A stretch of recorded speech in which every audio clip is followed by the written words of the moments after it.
Good morning, all my YouTube friends. I'm back. This is Donna with Donna's Creative Dabbles, and today I'm playing with paint on this concrete leaf. I made this several years ago from an elephant ear leaf, and I've never painted on it. It needed some repairs, and I got it all repaired. So today's the day. I've got a new flower bed, and I want to put this out there in it. The first thing that I did was wet it down a little bit, and I have this paint. Oh my goodness, I've had this quite a while. It was just a paint sample, and I had them tint it green for me. I've got several of my paints here, and I'm going to be using those, but I thought I would just get a base coat down first and kind of seal that concrete. This is the, oh, I'm not going to be able to remember the name of it. The concrete that doesn't have any rocks in it. It's good for modeling stuff, making your own sidewalk bricks. There were several of us that learned to do this. A friend of mine, Joan Trader, had a friend. We went out and watched, I think her name was Marie. We watched her do the leaf, and they're fun to do. They are, oh, I've done elephant ears. I even did a castor bean leaf.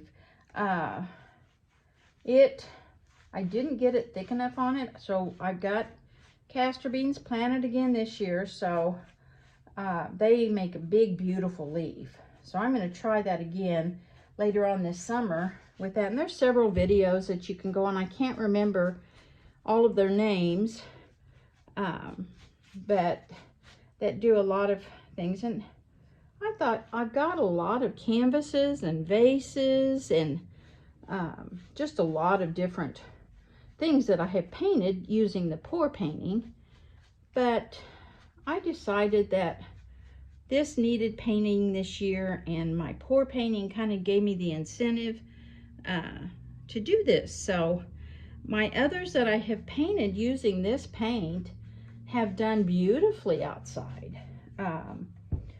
One of them is needing a little touch-up. It's been out there for like 4 years in the weather. In the winter, I don't bring it in, and it's just right down in the middle where the water stands. It's needing, and I didn't put any finish on it. This I'm going to resin. I'm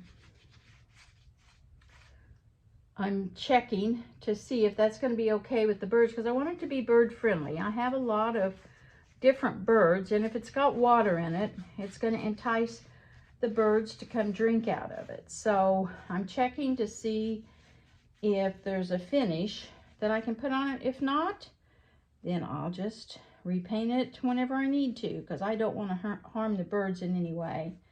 I've also got a fountain that I've painted that's just out of some of my, now don't scream at me, but they are out of some of my grandmother's dishes, crystal dishes that I've had for years and have not done anything with. Haven't used them. And I thought, you know, my grandmother would much rather me paint on them and make something out of them than she would them sitting in a cabinet and being looked at year after year. So I'm sure that if she was here, she would love doing it with me. And oh, how I wish that I could do something like this with my grandmother. Enjoy your grandparents, your parents, and your grandparents while you have them. Think of different fun things to do with them, because I'm sure that they would enjoy it. I know my grandmother quilted. One of them quilted. The other one, I don't know. She had a hard life, so their lives were a lot different than ours with all of our technology and fast foods and all that stuff. They had to really plan for meals a lot more than we do. And but I think my grandmother would have enjoyed the fact that I'm making something useful. She loved the birds too. So we will see, but I'm just probably speed this up for you because all I'm doing is just getting this base coat down. Then I'll kind of play with some colors because I don't want it just a, even though I know the elephant ear leaves are pretty much just a green, a dark green, and I do have some darker green over here, so I may put some of that on here, but I'm going to take an artistic license with this in painting it and maybe add some different greens in there. Then I also have to paint the back of it, but it's always more fun to, it takes a lot more time to paint the front than it will for the back. But yeah, I've got a new flower bed. I'm calling it my artist flower bed. So I'm doing a lot of painting of rocks and did some stepping stones that I had put some glass beads and stuff on. So I will show you a picture of it all when I get it done. I'll put it on the end of this video. But yeah, I thought I should have a flower garden out there that truly represented me. Why, I don't know, but I just thought it would be fun. I made the new flower bed, and I have fairy gardens. You that have been to my channel a lot before know I have a lot of fairy gardens in my yard. The neighborhood kids love them. I do too. Brings out my inner child, so my husband says. And I've got it all around our oak tree, and in every, there's fairies. They've just taken over my yard. They're in every flower bed that I've got. And we live quite peaceably together.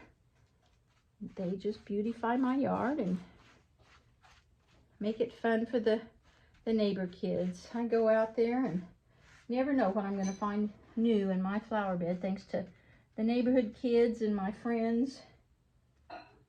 They just build on to the village. It's called Oak Tree Acres. Is the name of my, I've got a pond, I've got a playground, beach, campground. Like I said, it just keeps growing. Okay, so I'm going to be back. I got this all with one layer on. I'm going to let that dry, and then I'm going to do the back, and then I'll play with the front, and I'll bring you back. Okay, I'll be back later.